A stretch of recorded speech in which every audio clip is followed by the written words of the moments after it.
Padavin primanjkuje že od lanske jeseni. Deževje, ki je po pomladni suši v aprilu, maju in juniju zajelo državo, je sicer malce izboljšalo hidrološke razmere, poudarja Janez Polajnar z Arsa.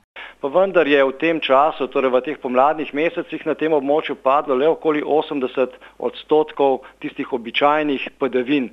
No in v zadnjem mesecu, v mesecu juniju, naprimer v Novem mestu, beležimo ta primanjkljaj, ki je približno 100 litrov na kvadratni meter. To pomeni, da je padlo 100 litrov na kvadratni meter manj dežja, kot bi ga padlo v primerjavi z dolgoletnim povprečjem. To se odraža v pomanjkanju vodnih zalog v vodonosnikih, dodaja.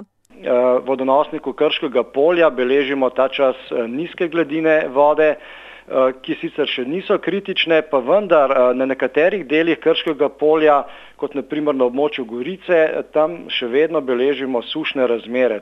Upadanje vodnih zalog še ni kritično, poudarja Polajnar, se bodo pa sušne razmere v prihodnjih dneh in tednih zaostrovale, saj večjega deževja ni pričakovati.